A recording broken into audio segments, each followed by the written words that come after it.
ভূতের গল্প শুনতে সবাই ভালোবাসেন, সেটা বলবো না। অনেকের আবার অনেক কিছু জিনিসে আলাদা আলাদা ইন্টারেস্ট থাকতেও পারে। আজকে আমি আপনাদেরকে একটি এমন ভূতের গল্প শোনাবো যা শোনার পর নিরিবিলি কোনো ফাঁকা জায়গাতে, ঝড় হোক বা মেঘের সময় হোক বা ঝোরঝোর করে বৃষ্টিপাতই হোক, আপনারা কেউ সন্ধ্যের পর আড্ডা দেবেন না। আশা করছি গল্পটি আপনাদের ভালো লাগবে। তাহলে চলুন দেরি না করে শুরু করা যাক। একটি ভুতুড়ে বাড়ির গল্প আজকে আপনাদেরকে শোনাবো। গল্পটি শুরু করার আগে আমার চ্যানেলটি সাবস্ক্রাইব করুন এবং বেল আইকনটি প্রেস করে রাখুন। আমি প্রতিনিয়ত সত্য ও বাস্তব ঘটনা নিয়ে আসি।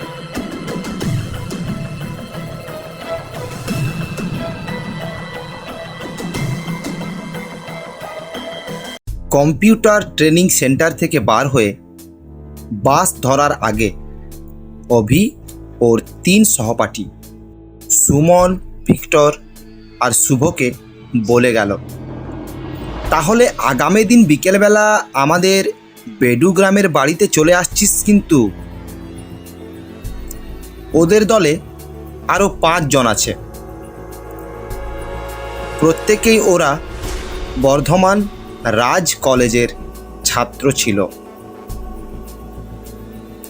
কলেজের পড়াশোনার পাট চুকিয়ে ওরা সবাই এখন এই শহরেই কসমো কম্পিউটার ট্রেনিং সেন্টারের ছাত্র।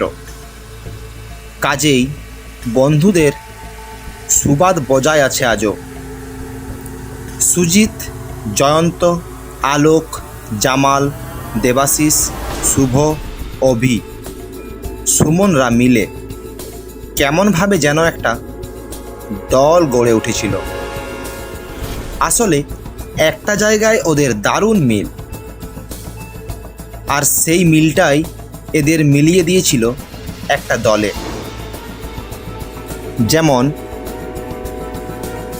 বড়দিনে ওরা কেক কিনে খেলেও পৌষ সংক্রান্তিতে ওদের টিফিন বক্সে দেখা যায় নলেন গুড় আর পিঠে পুলি। আষাঢ় মাসে থাকে তাল ফুলুরি তালের বড়া। তাছাড়া ওরা ইংরেজি নববর্ষে আর সবার মতো একটা পিকনিক স্পট বেছে নিয়ে বেরিয়ে পড়ে না। ওদের পিকনিকের তারিখ হলো বাংলা নববর্ষ। এবারও তার কোনো হেরফের হয়নি। আর সে কথায় বাস ধরার আগে অভি সুমনদের মনে করিয়ে দিয়ে দিল, ওদের দলের আর সবাই কোনো না কোনো সময়ে অভিদের বাড়ি এলেও সুমন, ভিক্টর, শুভ কখনো আসেনি। তাই ওরা কথা দিয়েছে আগের দিন অভিদের বাড়িতে রাত কাটিয়ে পরের দিন একসঙ্গে দামোদরের পাড়ে পাল্লা রোড পিকনিক স্পটে যাবে। সুমন, ভিক্টর, শুভদের বাড়ি পান্ডুয়া পার হয়ে আলাদা আলাদা 3টি গ্রামে। তাই অভিদের বাড়ি বর্ধমানের বেড়ু গ্রামে। আসার পথের একটা ছক অভি নিজে একটা কাগজে এঁকে দিয়েছিল। ছকে মাঝপথে সাহেবডাঙ্গার একটা পোড়ো দালান বাড়ি এঁকে অভি ওদের বলেছিল, দেখ এই দালানটার প্রায় সামনের পথটা 3 মুখে। পশ্চিমমুখ পথটা ধরে নিয়ে কিলোমিটার 3 এগিয়ে আমাদের বেড়ুগ্রামের বসুবাড়ির নাম করলেই যে কেউ পথ দেখিয়ে দেবে। তবে একটা কথা বলি, সময় যদি পাস তবুও ওই পোড়ো দালান বাড়িটায় ঢুকিস না যেন। অভি অভিজাত পরিবারের ছেলে।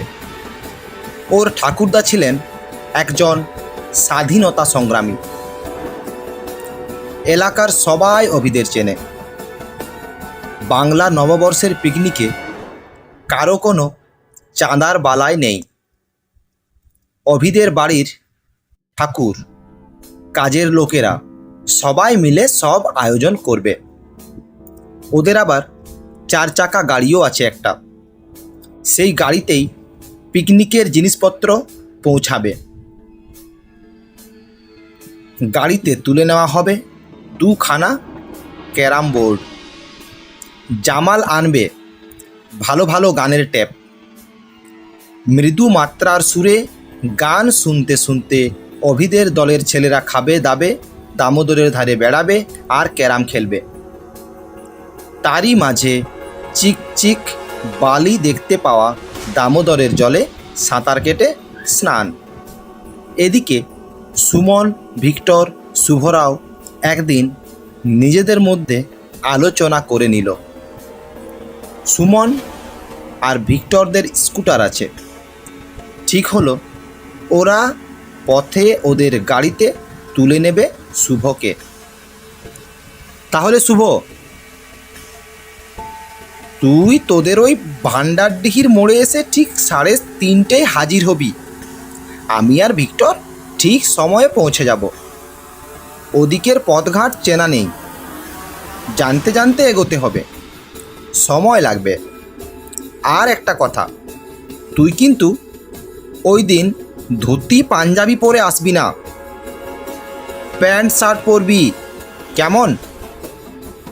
সুমনের কথায় শুভ চুপ করে আছে দেখে ভিক্টর বলে, কিরে তুই কি আসবি না নাকি রে? না গেলে কিন্তু অভি সব সম্পর্ক ভুলে যাবে। তাছাড়া বিনা পয়সার পিকনিক, আগের রাতে অভিদের বাড়িতে ভোজের ব্যাপারটাও খারাপ হবে না। এই শুভ, তুই ঠিক? শুভ বলল, দুধ যাবো নাকি রে? আসল ব্যাপারটা কি জানিস? অভির ওই কথাটা আমাকে ভাবিয়ে তুলেছে। কোন কথাটা রে? কেন, ও তো ভাবার মতো কিছু বলেনি। ও পথের ছবিটা? ও তোকে কিছু বুঝতে হবে না, আমার স্কুটার আগে থাকবে, তুই ভিক্টরের গাড়িতে শুধু বসে থাকবি ব্যাস। আরে না না, সেসব কথা নয়। আসলে পথে সাহেবডাঙ্গার ওই পোড়ো বাড়িটা ভাবাচ্ছে খুব। ভাবাতো না, অভি যদি ওই বাড়িটায় যেতে বারণ না করতো। সুমন ওর পিঠ চাপড়ে বলে, don't be afraid my friend, ভয় পাস না, ও বাড়িতে আমরা ঢুকবো না। তাছাড়া সাহেবডাঙ্গার মোড় আমরা দিনের আলোতেই পার হয়ে যাব। তবে একটা কথা ব্রাদার, তোমাকে কিন্তু ওই ধুতি পাঞ্জাবি পরে যেন আসতে না দেখি। না ভাই, তোদের এই নিষেধাজ্ঞা আমি মানতে পারবো না। বাংলা নববর্ষে পিকনিক করতে যাচ্ছিস, অথচ বাঙালি সাজতে বারণ?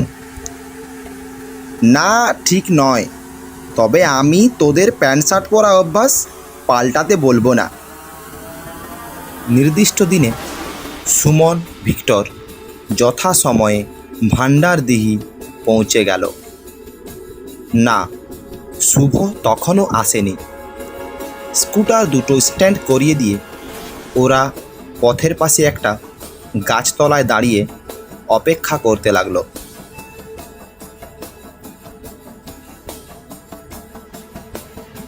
অবশেষে শুভকে একটা সাইকেলে চাপিয়ে একজন নামিয়ে দিয়ে গেল। শুভ বলল, বলিসনি দিদিমার শরীর ভালো যাচ্ছে না শুনে মায়ের কথায় একবার মামার বাড়ি পলাশপুর যেতে হয়েছিল রে। খেয়ে দিয়ে আসতে দেরি হয়ে গেল, কিছু মনে করিস না। না, রোদ্দুর তেমন ছিল না। হালকা মেঘের চাদরে সূর্য ঢাকা স্কুটারে স্টার্ট দিয়ে ভান্ডারদিহির এলাকা ছেড়ে ফাঁকা মাঠে আসতে দেখা গেল। বায়ু কোণ থেকে দৈত্যের মতো একটা মিশমিশে কালো মেঘ উঠে আসছে। সুমনরা বুঝতে পারল অল্পক্ষণের মধ্যেই শেষ চৈত্রে একটা ঝড়ের তোলপাড় শুরু হবে।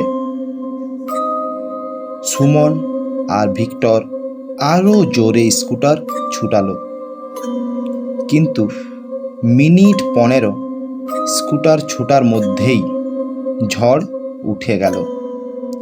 কি বিকট সেই ঝড়ের শব্দ! ঝড়ের সঙ্গে ছুটে আসে ধুলোর পাহাড়। পথ দেখা যায় না। যে কোনো মুহূর্তে বিপরীতমুখী গাড়ির সঙ্গে ধাক্কা হয়ে যেতে পারে। একটু পরে বৃষ্টিও শুরু হয়ে যায়। বড় বড় ফোঁটার সঙ্গে শিল পড়াও শুরু হলো। সুমন, ভিক্টর হেলমেট আনেনি। শুভর মাথাও ফাঁকা। এগিয়ে যাওয়ার কোনো উপায় না দেখে ওরা আশ্রয়ের জন্য এদিক ওদিক তাকাতে পথের ডান পাশে সামান্য দূরে একটা পোড়ো দালান বাড়ি দেখতে পেল। ধুলোর মেঘে তেমন করে দেখতে না পেলেও ওরা বুঝল ওই বাড়িটায় গিয়ে অন্তত শিলা, বৃষ্টি ও ঝড় থেকে নিজেদের মাথা বাঁচানো যেতে পারে। স্কুটার দুটোকে বাড়িটার পাশে স্ট্যান্ড করিয়ে দিয়ে ওরা দালানের দিকে এগোতে থাকে। ভিক্টর বলল, হ্যাঁ রে সুমন, এই শুভ শেষমেশ সাহেবডাঙ্গার সেই পোড়ো বাড়িটাই ঢুকলুম নাকি?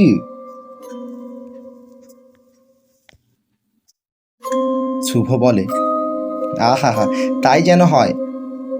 আমি তো অভির বারণ শোনার পর থেকে এ বাড়িটায় আসার কথাই ভাবছিলুম। চল তো দেখি। দেখা যাক, বারণ করার কারণ কি? আছি তো 3 জন, মোকাবিলা করতে পারবো না? আর থাম তো, ধুতি পাঞ্জাবি বাঙালি। সুমনের কথা শেষ হতেই ঝড়ের মধ্যে বেশ কিছু মানুষের দাঁত চাপা হাসির শব্দ কানে এলো।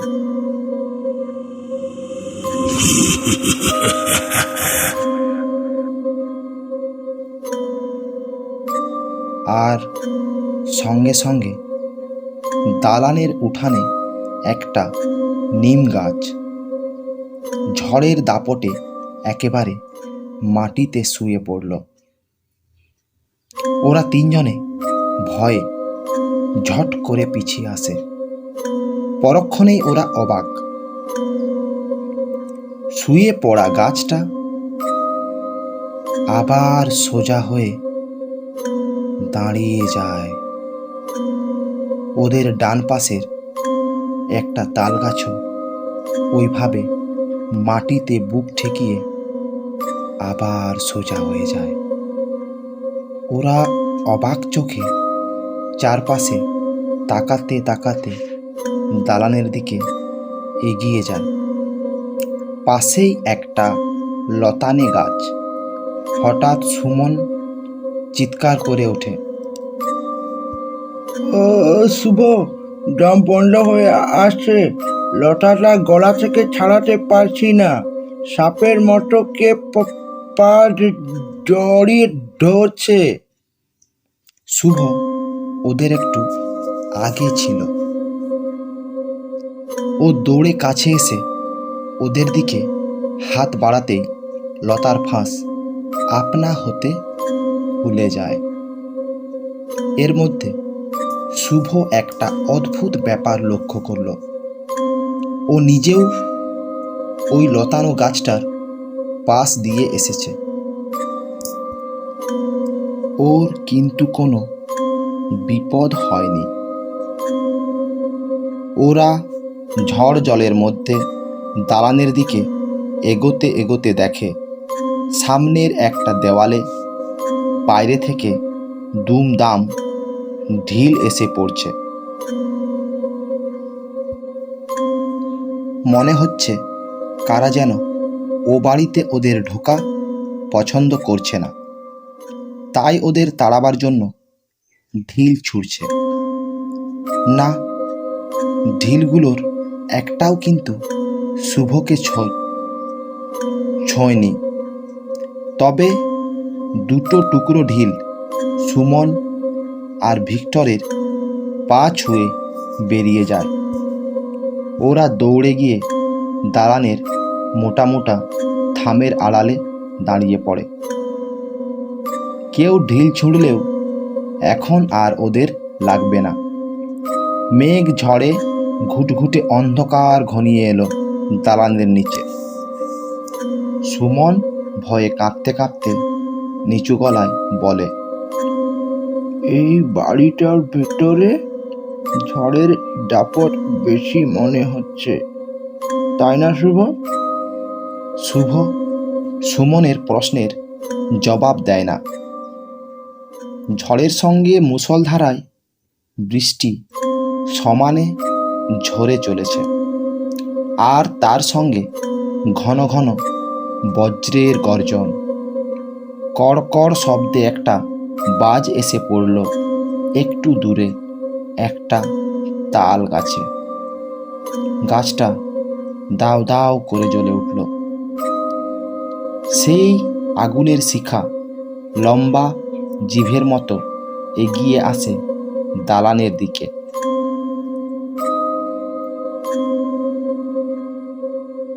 মেঝে পর্যন্ত গড়িয়ে আসে। আগুনের লাল আলোয় ওরা পাশে একটি সিঁড়ি দেখতে পায় আর শুনতে পায় ভারী ডানা ঝাপটানোর শব্দ। ওরা ছাদের দিকে তাকিয়ে দেখে একটা লম্বা লোহার রডে সারি সারি জোড়া জোড়া জ্বলন্ত চোখ, যেন এক একটা আগুনের গোলা। উপর দিকে তাকাতেই জ্বলন্ত চোখওয়ালা ওই ভারী ডানার বাদুড়েরা সুমন আর ভিক্টরের মাথায় ঝাপট দিয়ে উড়ে পালায়। অসহ্য সে ঝাপট। শুভ অবাক, বাদুড়গুলো ভুলেও তাকে একবারও ঝাপট মারছে না। ওদের যত আক্রোশ যেন সুমন আর ভিক্টরের উপর। শুভ বলল, চল সিঁড়ি দিয়ে উপরে উঠে গিয়ে দেখি ভালো আশ্রয় পাই কিনা। বলা যায় না, ওপরে কেউ বা কারা কোনো ঘরে থাকতেও পারে। বাদুড়ের ডানার ঝাপট থেকে অব্যাহতির আশায় সুমন, ভিক্টর শুভর প্রস্তাবে রাজি হলো। সিঁড়ি দিয়ে উঠে প্রথম ধাপের বাঁকে অন্ধকার আরও গাঢ়। এই মুহূর্তে হঠাৎ একটা আলো আলো ভাব। ওরা দোতলায় উঠে এলো। ওরা দেখল সামনে একটা বিরাট বড় হল ঘর, ভারী পাথরের কয়েকখানা চেয়ার, মাঠে খাটা মানুষদের মতো মাথায় গামছা বাঁধা খালি গায়ের কয়েকটা ছায়ামূর্তি শুভকে একরকম টেনে নিয়ে গিয়ে বসিয়ে দেয় একটা চেয়ারে। সুমন, ভিক্টর বাদুড়ের ডানা ঝাপটানোর আতঙ্ক তখনও কাটিয়ে উঠতে পারেনি, তাই ওরা হল ঘরে মেঝের উপর হতভম্ব হয়ে দাঁড়িয়ে থাকে। কোনো আলো জ্বলছে না, তবু সারা হলটায় একটা মৃদু আলো। মাঝে মাঝে ভাঙা জানালার ফোকর দিয়ে বিদ্যুৎ চমকের আলো সাপের জিভের মতো লিকলিক করে ঢুকে পড়ছে। হঠাৎ একটা শোঁ শোঁ আওয়াজ। ওরা দেখল দুখানা লকলকে চাবুক বাতাসে হিস হিস করে উঠল। তারপর সেই চাবুক সপাসপ পড়তে লাগলো সুমন আর ভিক্টরের পিঠে। আর কারা যেন চারপাশ থেকে প্রতিহিংসা চরিতার্থ করার সুরে বলতে থাকে, মার, মার, সাহেব দুটোকে মার। ওই চাবুক একদিন তোরা আমাদের উপর চালিয়েছিস। মার, মার। না, এবারেও শুভর পিঠে একটা চাবুকও পড়ল না। চোখের সামনে বন্ধুদের গায়ে চাবুক পড়ছে দেখে থাকতে না পেরে শুভ চিৎকার করে বলে উঠল, এই থামাও, চাবুক থামাও। সুমন, ভিক্টরের উ আ আর শুভর চিৎকার দেওয়ালে ধাক্কা খেয়ে সেও আর এক অসহ্য শব্দ সৃষ্টি করে। কিন্তু এরই মধ্যে একটা অদ্ভুত ব্যাপার ঘটে গেল। শুভ থামাও বলার সঙ্গে সঙ্গে সব চুপচাপ। চাবুক দুটো শূন্যে উড়তে উড়তে অদৃশ্য হয়ে যায়। হল ঘরটা ঢেকে যায় ঘুটঘুটে অন্ধকারে। এমন সময় মেঝের মাঝখান থেকে উঠে আসে একটা গুড়গুড় শব্দ। বাড়িটা কাঁপতে থাকে। সামনে ফ্যাকাশে একটা আলো। সেই মৃদু আলোয় দেখা গেল মেঝের মাঝখানে একটা পাতাল ছোঁয়া কুয়া, আর সেই কুয়া থেকে উঠে আসছে উ আ ও বাবারে, মারে, মরে গেলুম, এইসব যন্ত্রণা কাতর শব্দ। চাবুক খেয়ে মেঝেই পড়ে থাকা সুমন আর ভিক্টর দেখে কারা ওদের লাথি মারছে আর বলছে, এই লাথি তোরা একদিন আমাদের মেরেছিস। মার, মার, লাথি মার। শুভকে কে যেন চেয়ারের সঙ্গে সেঁটে রেখেছে। না, এবারেও ওকে কেউ লাথি মারল না। চেয়ার ছেড়ে উঠতে না পেরে ও চিৎকার করে বলে, ওরা তোমাদের কি করেছে? থামাও, লাথি থামাও বলছি। এই সময় কারা যেন বিরক্তির সুরে চাপা গলায় বলে ওঠে, মাস্টার দাদা, তুমি এলে কেন? সাহেব মেরে শোধ নিতে পারছি না, শুধু তোমার জন্যে। না, এরপর সুমনদের আর কিছু মনে নেই। তিনজনেই একটা আচ্ছন্নতার মধ্যে ডুবে যায়। ওদিকে ঝড় জলের পরেও সুমন, ভিক্টর, শুভ বেলুর গ্রামে না পৌঁছাতে অভি আর অভির বাবা দুজনেই চিন্তিত। অভির বন্ধু বান্ধবরা এলে উনি খুব আনন্দ পান। ভোর না হতেই উনি ওদের খবর নিতে গাড়ি পাঠিয়ে দিলেন। ড্রাইভার ছাড়া গাড়িতে থাকলো ওদের গ্রামের সাহসী চৌকিদার সুদাম, কাজের লোক শ্রীকান্ত আর অভি। আর এদের মধ্যে অভি সুমনদের চেনে। অভির বাবা ওকে বলে দিয়েছেন পথে গাড়ি থেকে নেমে সুদাম আর শ্রীকান্ত যেন আগে সাহেব ডাঙ্গার ওই ভুতুড়ে বাড়িটায় ওদের খুঁজে দেখে। অভির বাবার আন্দাজটাই সত্যি হলো। সুদাম আর শ্রীকান্তকে ভেতরে ঢুকতে হয়নি। ওরা বাড়িটার এক পাশে দাঁড় করানো দুটো স্কুটার দেখতে পেল। অভি ওদের সাহসে বাড়িটার সামনে পৌঁছেই দুটো স্কুটারের একটাকে চিনতে পারে, কারণ WB18930 নাম্বার প্লেটটা ওর চেনা। ওটা হলদে প্লেটে কালো রং দিয়ে ভিক্টর বর্ধমান থেকে লিখিয়েছিল। ও চিৎকার করে বলে, বাবা ঠিকই আন্দাজ করেছেন সুদামদা, ওরা এই বাড়িতেই কোথাও আটকে পড়েছে, তোমরা দেখে এসো। খানিক বাদে প্রায় আচ্ছন্ন অবস্থায় সুমন, ভিক্টর আর শুভকে ওরা নামিয়ে আনে। অভিকে দেখে ওরা একটু হাসলেও মাতালের মতো টলতে টলতে হাঁটছিল। ওদের গাড়িতে তুলে দিয়ে অভি আর শ্রীকান্ত সুমনদের দুটো গাড়ি চালিয়ে বেডু গ্রামে পৌঁছালো। শ্রীকান্ত কাজের লোক হলেও অভিদের প্রয়োজনে ওকে মোটর বাইক চালানো শিখতে হয়েছে। অভিদের বাড়িতে পৌঁছে 5 জনের ভিড়ে সুমনদের আতঙ্কের ভাবটা প্রায় কেটে যায়। সব থেকে আশ্চর্যের কথা, ওই ভুতুড়ে চাবুক আর লাথির ব্যথা ওরা এখন আদৌ অনুভব করছে না। ওদের আরও ভালো লাগলো সুজিত, জয়ন্ত আর কামালদের পেয়ে। অভির বাবা লোক পাঠিয়ে পাল্লা রোড পিকনিক স্পট থেকে ওদের সবাইকে বাড়িতে এনে তুলেছেন। শুধু তাই নয়, ওদের কমলা দিঘির পাড়ে আম বাগানে ওদের পিকনিকের সব আয়োজন করিয়ে রেখেছেন।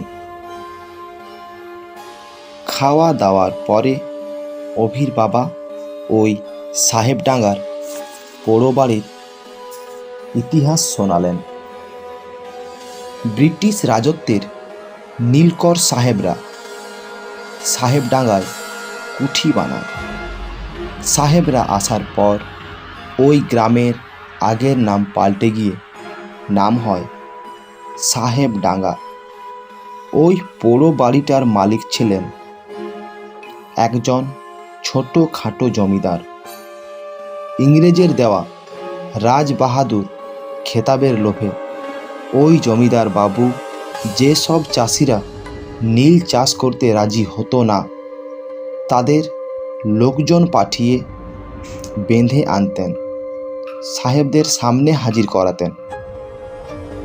তারপর অনেক মারামারি করতেন। অনেক মারামারি করার পর যারা রাজি হতো তারা জীবন্ত বাড়ি ফিরে যেত, আর যারা রাজি হতো না তাদের আরও অনেক নির্যাতন করে একে একে ফেলে দেওয়া হতো অন্ধকার একটা কুয়োর ভেতরে।